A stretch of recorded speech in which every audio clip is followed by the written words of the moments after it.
So this past week, what I've been really trying to do is hone the shot list, hone it in terms of like the style of it. Um, it's interesting because when you're in a low budget situation, sometimes your hand is forced into the style that you have to be. Um, a lot of things come into consideration. So, like time. If you have a lot of time, then that gives you a little bit more leeway in terms of how the style cinematically is going to be of your film. But oftentimes, and you probably have noticed this when it comes to indie films, there's a little bit more uh, improvisation in terms of like how you can use it in a short amount of time.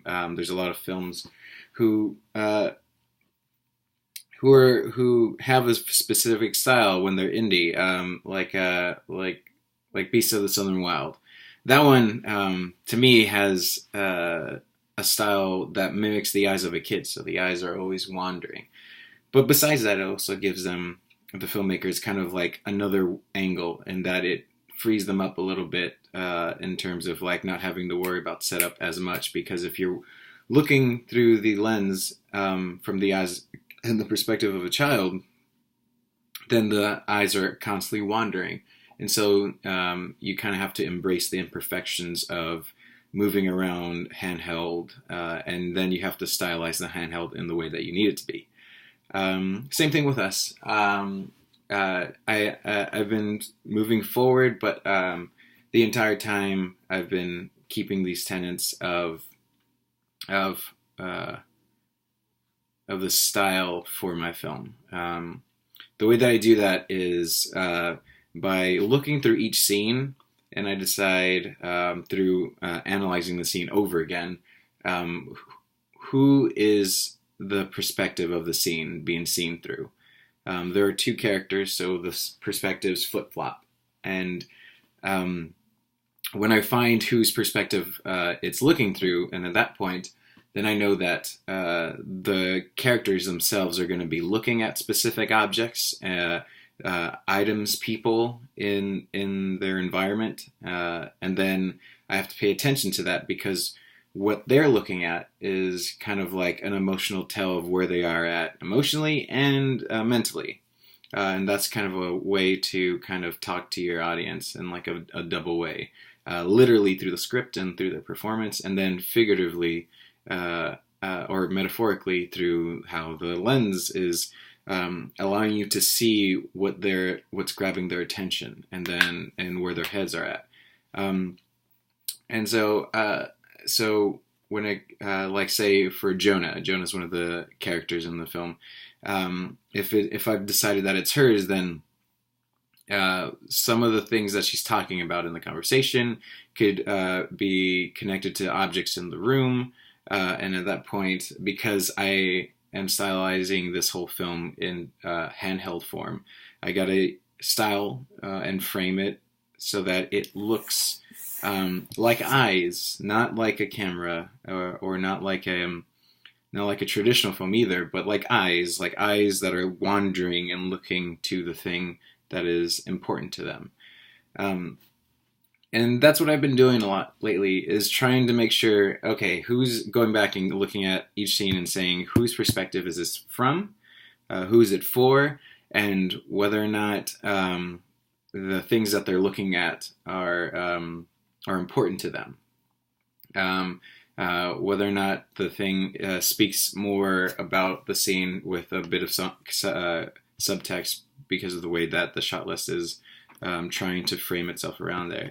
Because I can't draw, so I got to do shot listing and just as close approximation as I can look at what it's called. And also another thing that I've been doing too is that I've through this last through before every film, I study a bunch of movies that are kind of like within the same genre or style of what the current film that I'm working on is. And so one thing that I noticed was that there's kind of like a style, or not a style, excuse me. There's a way that longer takes are kind of done.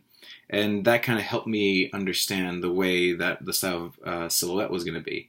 Um, what it does is that, at least to me, what I noticed was that when you're watching a little bit of a longer sequence, and when I mean long, I don't mean like a minute long or 40 seconds or 30 seconds. I simply mean just a little bit longer of a shot than a standard reverse shot, look at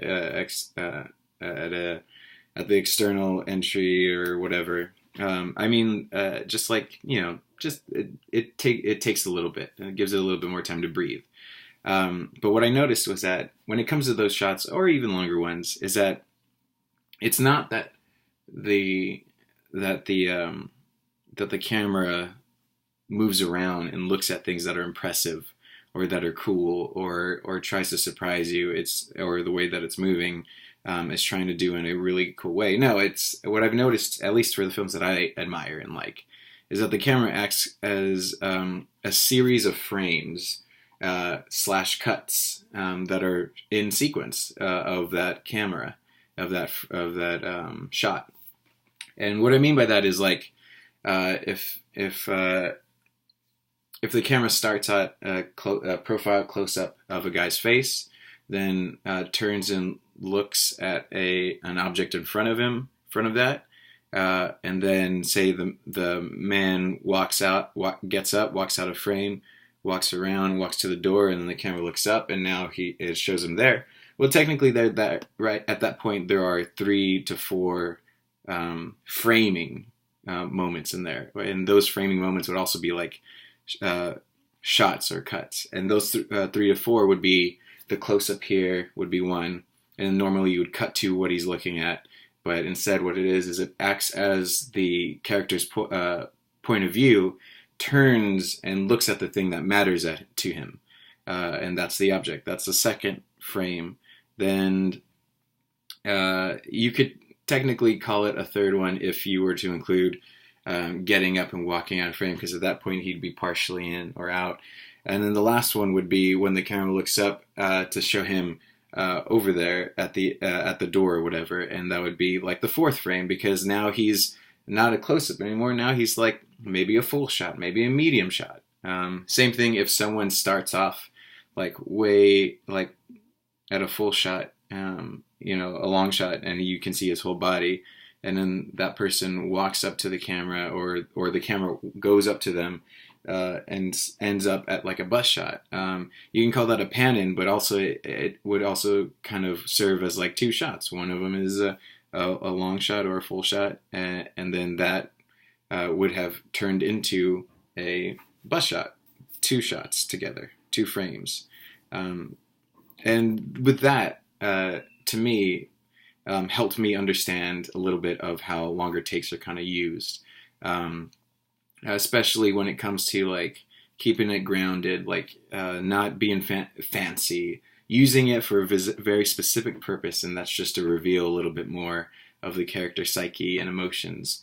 And with that, it kind of helps me get back into focus if I start to not like lose sight of the forest for the trees, when I'm just like thinking, okay, what's going to happen in these next couple shots? What am I going to do? And then you kind of feel it out, and then you try to see like what are the multiple frames within this longer take if I'm going to use one. You don't use them all the time, but if you were to use one, that's what you're going to do. So I've been going back, seeing which moments in the film need that, because they need to be for very specific moments. And right now I'm about halfway through the script in terms of shot listing. It's as most of you guys probably know, if you're filmmakers, that's a real tiresome and almost never-ending work, but I'm making pretty good progress, and then remembering about all those perspectives and all that stuff really helps to push me like, okay, you can know what you're doing, you can move forward. But that's what's been happening so far. So I'll let you guys know if anything else changes, but so far I've just been trying to find the multiple frames in longer takes and continue to push, and hopefully I'm trying to finish by the end of December, because we're going to be filming pretty soon. But thanks guys, I'll talk to you later.